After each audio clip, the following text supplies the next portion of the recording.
Crew begins at 4 a.m. Until then, For joining us for Fox 8 News, both at home and online. The morning crew's here at 7. Online, the morning crew is here at 4. have a great night, everyone. Have a great night, everyone. At home and online. The morning crew will be here starting at 7. Until then, have a great night, everyone. Fox 8 News at 10. The morning crew is here at 4.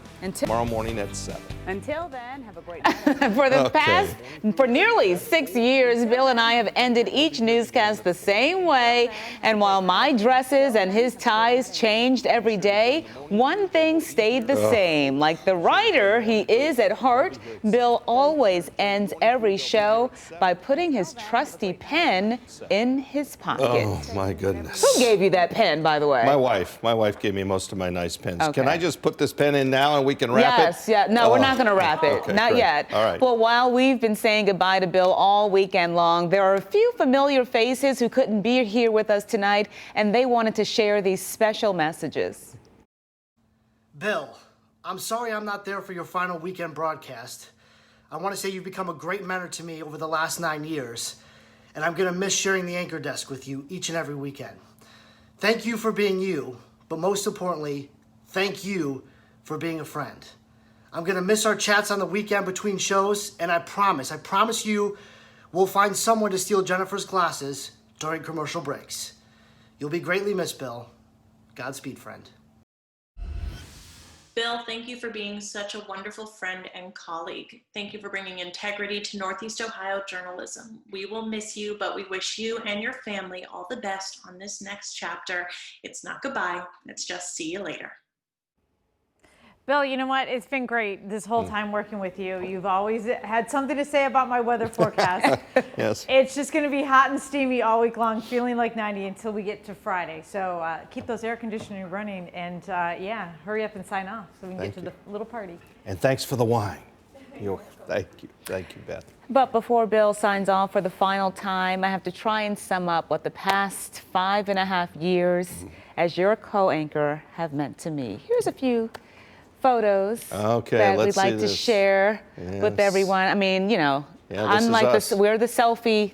I'm the selfie queen. I always force you to take pictures. I have to put my glasses on here, of course. Remember that? That was the old set. Yes, I do. Remember we were in the temporary set for a while. I mean, we just went with the flow. Look at all the pictures that we've taken together over the years. I mean, we carpooled at Woolly Bear. We did that, yes. A couple of times. I drove to your house. I mean, we were here 2016. What happened in 2016, Billy? The Republican National Convention. Okay, and what else? The Cavs won the championship. We were sitting, not on this desk. But a different desk when the Cavs won. Yes, Jen Harcher was here. I mean, just so many memories that I'm going to cherish with me. I'm going to miss you, cherish forever.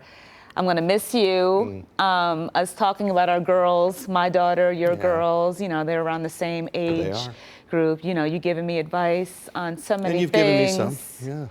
We go back and forth. We're friends. Go back and forth. Good friends. I'm going to miss you. And we have this for you. This is just one of many things. We have the bubbly after the show. We couldn't bring the bubbly on the set. Yeah, I may need the bubbly for the next 3 minutes. But since you are one of the very rare news unicorns who's able to do everything from investigations to breaking news to politics, anchoring, and yes, even sports, we got you this special unicorn. Thank you. Nice, Thank you right? very much. Yeah, it's beautiful. There you go. We're going to eat this cake and bubbly very soon. Thank you. So take it away, Billy. Here we go. I'll do this fast if I can. I want to say goodbye and thank you. But first, I note President Lincoln's Gettysburg Address takes about 3 minutes to recite. By comparison and importance, this is already too long. I won't use names here other than family names. There's just too many to thank. But I would start by thanking my parents, Nell and Bill. God rest their souls. And I want to thank you. Being a journalist on television is a wonderful and strange way to make a living. To keep a job, we rely on you to invite us into your homes. We try to bridge the divide created by that TV screen in front of you. We live here. We're not talking heads offering opinions. That has its place, but it's not news. It's just talk. The press is the only institution specifically protected by the Constitution. Reporters Without Borders confirms 941 journalists have been killed around the world over a recent 10-year period. If you're lucky enough to be a reporter or manage reporters in America, you should remember the gift of reporting here and act accordingly. That means in part doing investigative reporting, and this station has a 41-year history of doing just that. Cleveland is my adopted hometown. I've been here 31 years. My wife Eileen, a Cleveland native, and I raised our daughters, Lauren and Caitlin, here. After Eileen and her team built the Cleveland Clinic's communications department to an extraordinary level, she has now earned an extraordinary opportunity in Colorado. So we're headed west to new adventures. I've had an unusual journey. As a boy in Florida, I met several astronauts who my dad knew and watched in person the launch of Apollo missions that rocketed them to the moon with the help of NASA Glenn here in Cleveland. I then came to Cleveland for a while, then relocated back to southern Florida. Still a Browns fan, I was in the stands in the Orange Bowl when, ready Browns trivia experts, Mike Phipps hit fair hooker for what should have been a game-winning TD against the undefeated Dolphins in '72, but Miami went on to win. I went to college in Tulsa where I started working in radio. The opportunities astonished me. I got paid to cover college and pro sports. And wait, you're going to pay me to interview Elton John? By the way, I'm a fan of his music. He was very nice to me and yet very shy. Some of us are different when the lights are on than when we're off the stage. I went to law school in Tulsa where I got the bug for investigative reporting. I came to Cleveland planning to stay 3 years, met Eileen, fell in love with her in the city. The rest is my history. I made lifelong friends, including playing tennis at Paramount and Westlake, where we still marvel at the line calls of a doctor friend of ours. We know he's not an optometrist.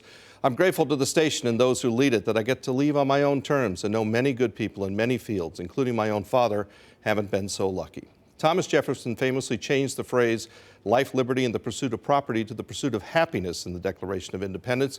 A radical idea. Conventional wisdom was you toiled here on earth for happiness in the afterlife. But there's another key, often overlooked word in that famous phrase, pursuit. You have to pursue happiness in this life. It doesn't find you. You must go find it. It can be found in many ways, but you have to go after it. So a final thought, we must take care of ourselves, but once that's done, ask yourself, are we ever happier or feel better about ourselves than when we help someone else? Maybe a key to the pursuit of happiness is to look beyond ourselves. Stay safe in Cleveland. Thank you.